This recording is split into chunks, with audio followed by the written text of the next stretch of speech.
Assalamualaikum warahmatullahi wabarakatuh. Kembali lagi kita di perkuliahan perilaku konsumen dan pelayanan kesehatan. Semoga semuanya dalam keadaan sehat dan selalu semangat dalam menjalankan aktivitas. Pada kesempatan kali ini saya akan melanjutkan materi pembahasan kita. Kali ini pembahasannya tentang lingkungan yang dapat mempengaruhi perilaku konsumen. Dan pada kesempatan kali ini lingkungan yang dibahas adalah lingkungan sosial makro. Baik, langsung saja.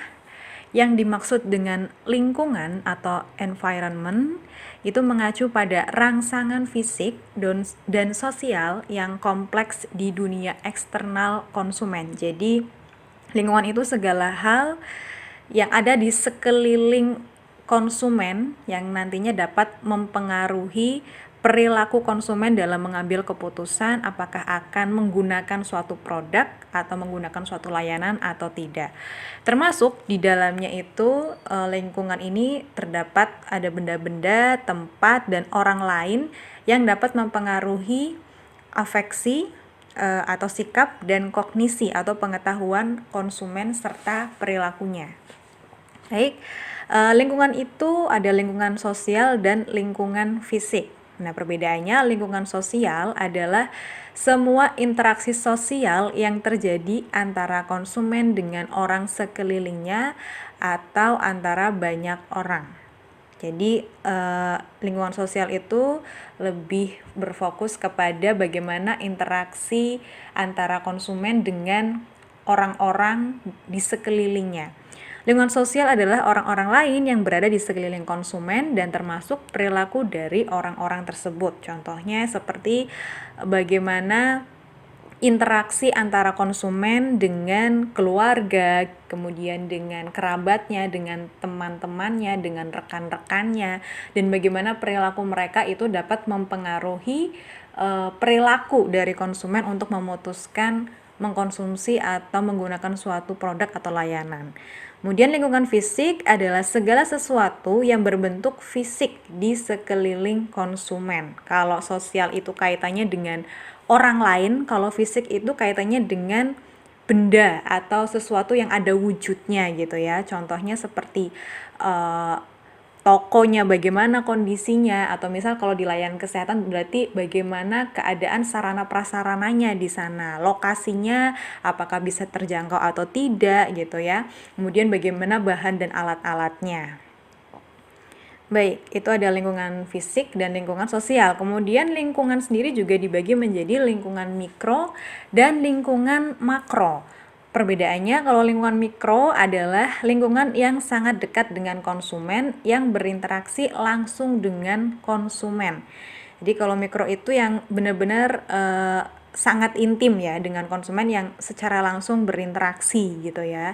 Lingkungan mikro ini ya contohnya itu seperti keluarga, kemudian teman yang memang benar-benar berinteraksi secara langsung dengan konsumen yang dapat mempengaruhi bagaimana pengetahuannya, sikap dan perilakunya. Sedangkan makro itu yang jauh dari konsumen, jauh dari jangkauan konsumen, yang skalanya lebih luas seperti sistem politik, kemudian ada hukum, ekonomi, sosial, dan budaya. Contohnya kalau yang kaitannya dengan kesehatan, misalkan ketika kita akan bepergian ke luar wilayah gitu ya, itu diwajibkan untuk melakukan tes antigen misalkan. Itu kan kaitannya dengan hukum atau kaitannya dengan aturan-aturan yang berlaku gitu kan. Nah, itu ketika kita harus istilahnya memanfaatkan tes antigen itu berarti kita kan sebagai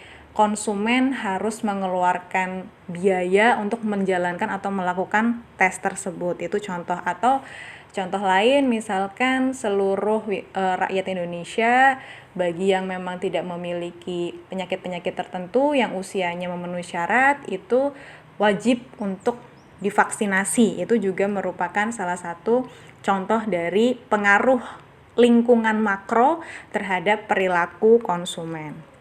Baik, berikutnya ada situasi konsumen. Nah, pastinya situasi ini juga dapat mempengaruhi perilaku konsumen. Apa yang dimaksud dengan situasi?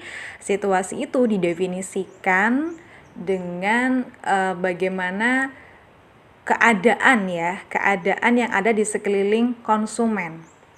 Jadi perilaku konsumen itu bisa dipengaruhi oleh bagaimana situasinya, dan biasanya situasi itu berlangsung singkat. Nah, menurut Angel Blackwell dan Miniard mengatakan bahwa pengaruh situasi adalah pengaruh yang muncul dari faktor-faktor yang sangat terkait dengan waktu dan tempat yang tidak tergantung kepada konsumen dan karakteristik objek. Jadi situasi itu lebih ke bagaimana pengaruh dari tempat dan waktu yang terjadi saat konsumen itu berada gitu ya.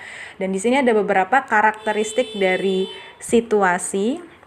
Yang pertama ada lingkungan fisik ya. Jadi ketika konsumen berada pada sarana fisik atau misal di sarana kesehatan atau pelayanan kesehatan, bagaimana kondisi lingkungan fisik dari sarana kesehatan itu juga dapat mempengaruhi perilaku konsumen gitu. Bagaimana dekorasinya, bagaimana aromanya, bagaimana kebersihannya, bagaimana cahayanya, itu dapat mempengaruhi perilaku konsumen untuk menggunakan layanan atau tidak gitu ya, ketika kita mengunjungi suatu tempat layanan kesehatan misalkan. Kemudian lingkungan sosial, kehadiran atau ketidakhadiran orang lain pada situasi tersebut.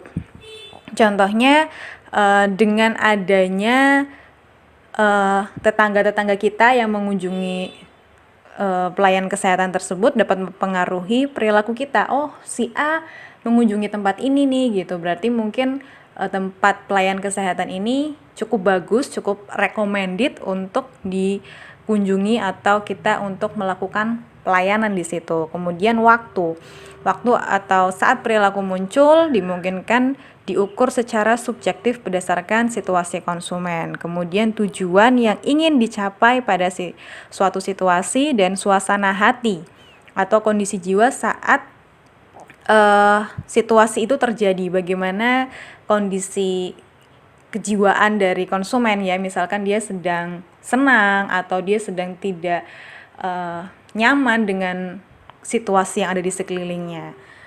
Oke, berikutnya ada situasi konsumen. Ini ada beberapa pengertian dari beberapa pakar. Menurut Mowen dan Miner, situasi konsumen itu bergantung kepada yang pertama dipengaruhi oleh tempat dan waktu di mana perilaku itu terjadi. Kemudian penjelasan mengapa perilaku tersebut terjadi dan pengaruhnya terhadap perilaku konsumen. Sedangkan menurut Sumarwan, situasi konsumen itu meliputi ada situasi komunikasi. Jadi pencarian informasi. Jadi ketika seseorang itu misalkan mau memanfaatkan pelayanan kesehatan atau mau memanfaatkan atau menggunakan suatu produk ya, situasi komunikasi itu bagaimana seseorang mendapatkan informasi itu dengan misalkan menanyakan ke petugas kesehatannya, menggali informasi gitu ya. Kemudian bisa membaca dari informasi yang ada dari websitenya atau dari leafletnya seperti itu. Kemudian situasi pembelian ketika mengunjungi suatu toko atau layanan kesehatan, apakah ramai atau sepi pengunjung gitu ya, yang kira-kira akan membuat seseorang nyaman. Kalau terlalu ramai itu juga bisa mempengaruhi kenyamanan seseorang ya gitu. Karena kalau terlalu ramai kemudian nomor antriannya banyak, pasti juga kita sebagai konsumen merasa kurang nyaman gitu. Kemudian situasi pemakaian, di mana di sini itu lebih ke konsumsi dan pembuangan produk. Jadi setelah konsumen itu mengkonsumsi atau menggunakan suatu produk itu bagaimana situasinya gitu. Kemudian berikutnya yang mempengaruhi perilaku konsumen dari sisi lingkungan makro itu ada budaya ya. budaya ini merupakan suatu kepercayaan, nilai-nilai dan kebiasaan yang dipelajari seseorang yang dapat mengarahkan seseorang tersebut dalam menggunakan suatu barang atau jasa. Kepercayaan, nilai-nilai, dan kebiasaan itu dapat muncul bila seseorang melakukan interaksi, hubungan, dan saling mempengaruhi dalam berperilaku. Jadi, tidak jarang perilaku yang ditunjukkan oleh konsumen itu dipengaruhi oleh budaya yang ada di masyarakat, di sosial masyarakatnya gitu ya. Kemudian ini ada unsur-unsur dari budaya. Budaya itu mengandung nilai-nilai, kemudian ada norma-norma atau aturan-aturan, kemudian juga ada kebiasaan, larangan, mitos, dan simbol. Kita akan bahas satu persatu nanti. Jadi budaya ini adalah unsur-unsur budaya tersebut dapat mempengaruhi pengkonsumsian suatu produk atau jasa. Misalkan yang terkait dengan mitos ya, misalkan kalau ibu hamil itu dilarang mengkonsumsi nanas gitu ya, misalkan gitu. Itu juga bisa mempengaruhi bagaimana seseorang itu nantinya akan mengkonsumsi nanas atau tidak gitu ya, karena ada kepercayaan itu. Atau ada kepercayaan lain, misal dalam suatu masyarakat ada yang masih menggunakan istilahnya seperti dukun bayi gitu ya, sehingga mereka masyarakatnya tidak menggunakan layanan kesehatan ketika mau melahirkan gitu. Jadi budaya itu dapat mempengaruhi bagaimana perilaku konsumen. Nah, budaya dapat dipelajari karena sangat kental di kehidupan sosialnya, antara lain yang di dalamnya itu mencakup ada prestasi dan sukses pekerjaan, aktivitas sehari-hari, efisiensi dan kepraktisan dalam beraktivitas, kemajuan keluarga, kesenangan pada materi, individualisme, kebebasan, penyesuaian eksternal, peri kemanusiaan, kebugaran dan kesehatan, dan pergaulan. Baik, ini tadi ada unsur-unsur budaya. Yang pertama ada nilai atau value. Nilai adalah kepercayaan yang dianut atau segala sesuatu yang dianggap penting oleh seseorang atau suatu masyarakat. Kepercayaan bersama atau norma kelompok yang telah diserap oleh individu. Jadi dalam budaya itu ada nilai-nilai atau kepercayaan-kepercayaan yang dianut oleh masyarakat yang nantinya juga bisa mempengaruhi perilaku seseorang. Nilai-nilai umum atau disebut dengan global value adalah nilai-nilai abstrak yang dapat digeneralisasikan pada berbagai konteks perilaku. Kemudian ada nilai-nilai pada bidang tertentu. Jadi nilai-nilai itu dibagi menjadi nilai-nilai umum dan nilai yang spesifik. Kalau nilai-nilai pada bidang tertentu itu mengarahkan kita pada perilaku tertentu dalam bidang atau masalah tertentu. Nah, product specific value ini juga dibagi berdasarkan kedua nilai tersebut dengan tambahan pengalaman hidupnya. Kemudian seseorang akan mengembangkan nilai-nilai pada produk tertentu. Jadi contohnya kalau ini ya, setelah seseorang tuh memiliki kepercayaan, misal baiknya kalau mau melahirkan atau setelah melahirkan itu ditangani oleh dukun bayi gitu ya. Tapi dia mengkombinasikan antara nilai-nilai yang ada di masyarakat dengan pengalaman dan pengetahuan dia sendiri. Misalkan ya baiknya pastinya juga ada yang ditangani oleh pelayanan kesehatan, oleh bidan gitu ya. Nanti setelah melahirkan baru bisa dibantu untuk pemulihannya oleh misalkan dukun bayi untuk pijet-pijet dan lain sebagainya. Itu jadi ada kombinasi gitu. Kemudian nilai-nilai secara konkret akan membentuk kriteria valuatif pada diri individu dalam memilih produk yang akan dibelinya. Misalnya orang yang memiliki domain spesifik pada bidang ekonomi akan memperhatikan masalah efisiensi pada setiap produk yang akan dibelinya. Ya, berikutnya selain nilai yang terdapat pada unsur budaya juga ada norma. Norma yaitu suatu kepercayaan yang dianut dengan konsensus dari suatu kelompok sehubungan dengan kaidah perilaku untuk anggota individual. Norma akan mengarahkan seseorang tentang perilaku yang diterima dan yang tidak diterima. Norma adalah aturan masyarakat tentang sikap baik dan buruk, tindakan yang boleh atau tidak boleh.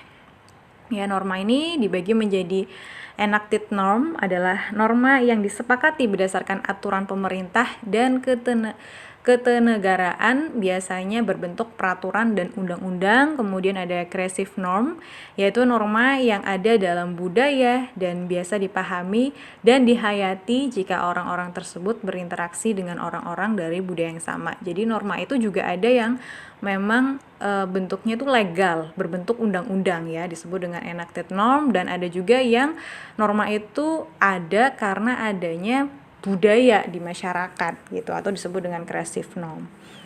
Kemudian creative norm ini itu bentuknya ada 3 nih, ada yang berbentuk kebiasaan, yaitu berbagai perilaku atau tindakan yang diterima secara budaya. Kebiasaan ini diturunkan dari generasi ke generasi gitu ya. Kemudian ada larangan, adalah berbagai bentuk kebiasaan yang mengandung aspek moral, biasanya berbentuk tindakan yang tidak boleh dilakukan seseorang dalam suatu masyarakat. Seperti tadi contohnya, misalkan ibu hamil dilarang mengkonsumsi nanas gitu ya. Kalau kebiasaan misalkan yaitu kalau masyarakatnya itu ada yang membiasakan kalau melahirkan itu ditangani oleh dukun bayi misalkan gitu ya. Kemudian konvensi itu menggambarkan norma dalam kehidupan sehari-hari. Konvensi menggambarkan bagaimana seseorang harus bertindak sehari-hari, biasanya berkaitan dengan perilaku rutin yang dilakukan konsumen. Ya, berikutnya dalam budaya itu ada unsur mitos. Mitos itu menggambarkan cerita atau kepercayaan yang mengandung nilai dan idealisme bagi suatu masyarakat. Mitos seringkali sulit dibuktikan kebenarannya gitu ya. Pastinya ada banyak mitos-mitos yang ada di masyarakat kita gitu ya.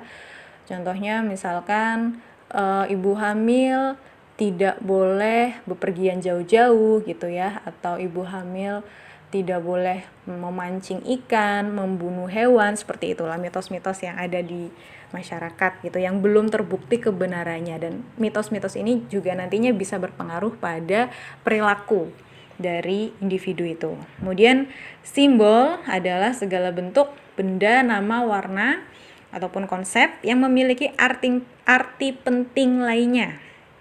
Ya, contohnya seperti ada bendera warna kuning yang diletakkan di tepi jalan atau di depan rumah, itu sebagai simbol bahwa ada warga yang meninggal, seperti itu. Kemudian budaya itu juga ada yang dikategorikan sebagai budaya populer. Nah, budaya populer adalah budaya yang menarik massa. Karakteristiknya yang pertama, masuk ke dalam pengalaman dan nilai kebanyakan anggota masyarakat dari suatu populasi, tidak memerlukan pengetahuan khusus untuk memahami budaya populer, dan budaya itu dihasilkan karena mudahnya setiap orang mengakses pada nilai-nilai budaya populer.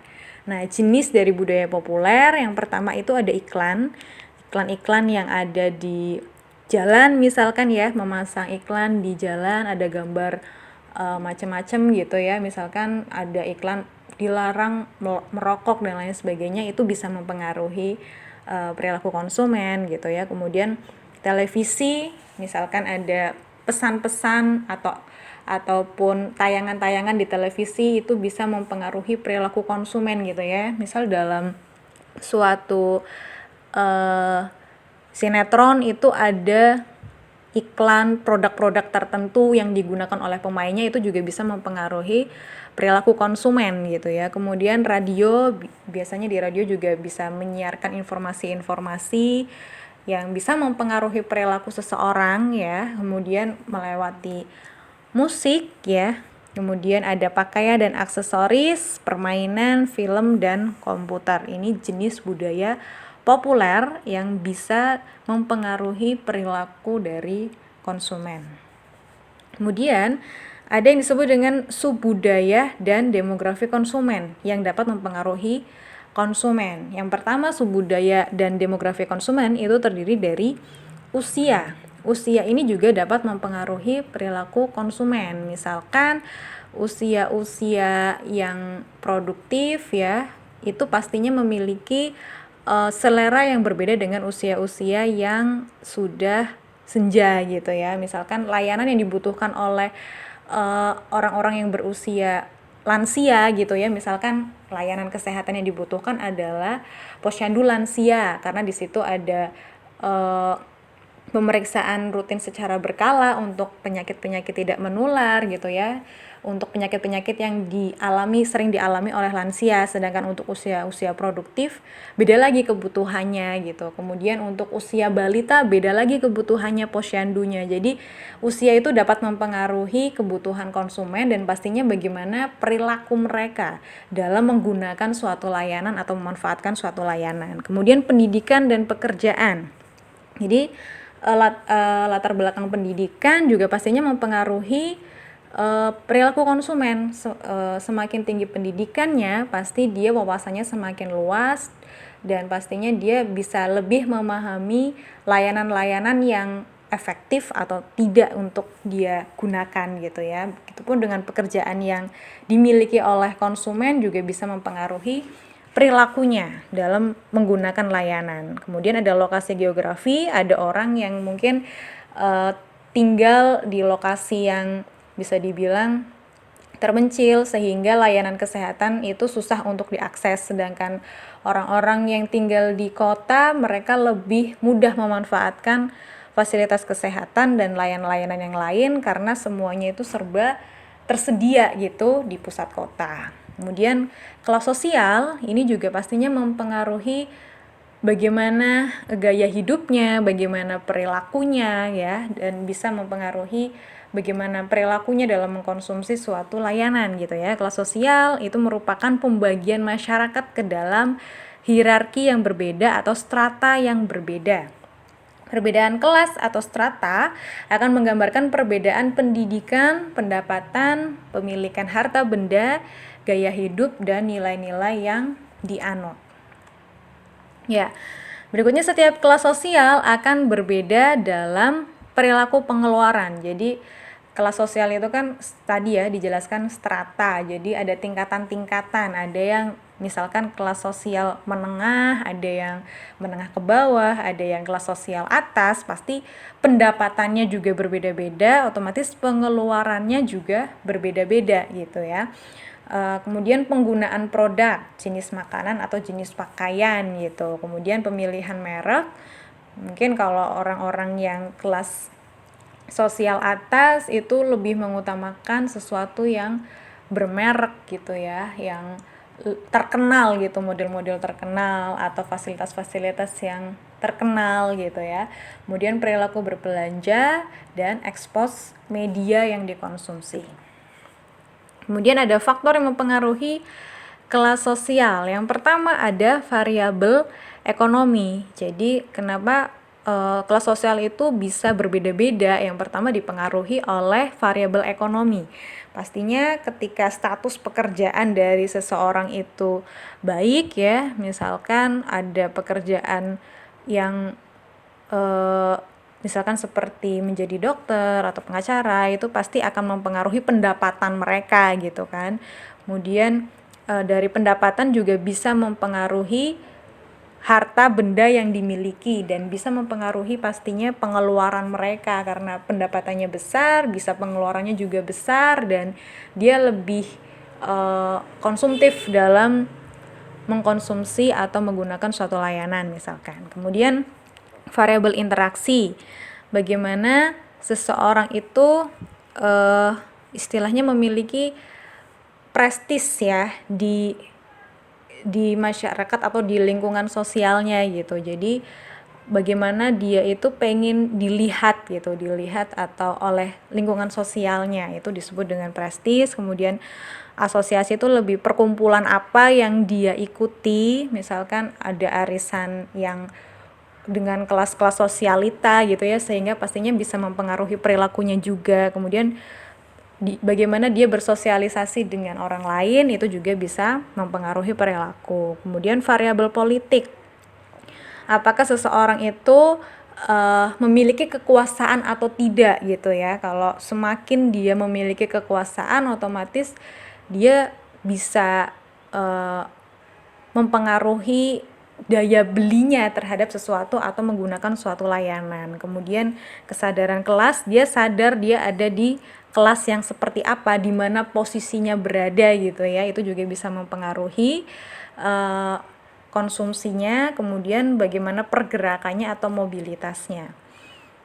Nah, berikut ini ada kategori kelas sosial. Yang pertama terdiri dari kelas atas-atas atau perkumpulan country club. Yang ciri-cirinya itu yang pertama sejumlah kecil keluarga yang telah betul-betul mapan, kemudian menjadi anggota berbagai klub yang terbaik dan mensponsori berbagai peristiwa amal yang besar. Kemudian bertindak sebagai pengawas berbagai perguruan tinggi dan rumah sakit setempat. Kemudian ini biasanya terdiri dari para dokter dan pengacara yang terkemuka.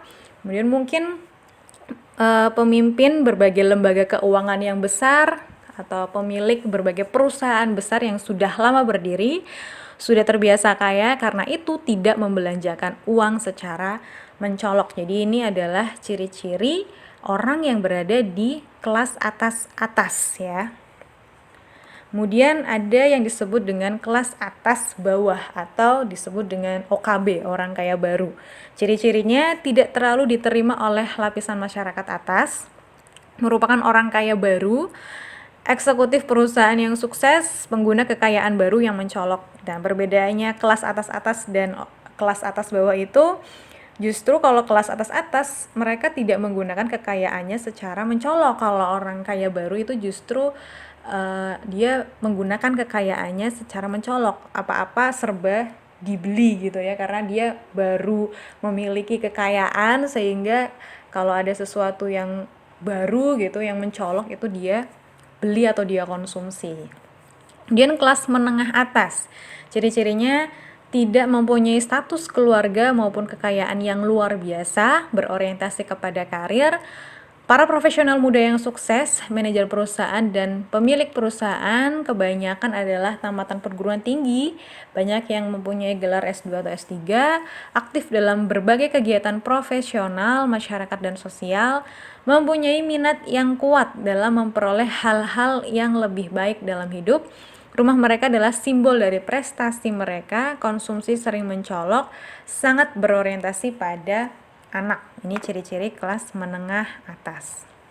Sedangkan kelas menengah bawah, terutama para pekerja kantor yang tidak mempunyai kedudukan memimpin dan para pekerja pabrik yang bergaji besar, ingin mendapat penghargaan dan diterima sebagai warga negara yang baik, menginginkan anak-anak mereka berkelakuan baik, cenderung menjadi pengunjung tempat ibadah yang rajin dan sering terlibat dalam berbagai kegiatan keagamaan, lebih menyukai penampilan yang rapi dan bersih, serta cenderung mengikuti mode atau gaya mutakhir, merupakan pasar yang utama untuk berbagai produk yang praktis. Kemudian ada kelas bawah atas, yang ciri-cirinya itu segmen kelas sosial yang terbesar ya. Jadi sasaran dari para produser adalah ini kelas bawah atas. Kemudian pekerja pabrik yang tekun, berjuang untuk memperoleh rasa aman, memandang pekerjaan sebagai alat untuk membeli kesenangan, menginginkan anak untuk berperilaku sopan, menerima upah yang tinggi dalam kelompok ini, sehingga belanja menurutkan kata hati, kemudian tertarik pada barang-barang yang dapat meningkatkan kenikmatan waktu senggang. Para suami secara tipikal mempunyai citra diri macho yang kuat. Para pria adalah penggemar olahraga, perokok berat, dan peminum bir. Kemudian kelas bawah-bawah ya, ini biasanya ciri-cirinya berpendidikan rendah, para pekerja yang tidak terampil, sering tidak bekerja, anak-anak sering diperlakukan tidak baik, cenderung hidup dengan biaya dari hari ke hari.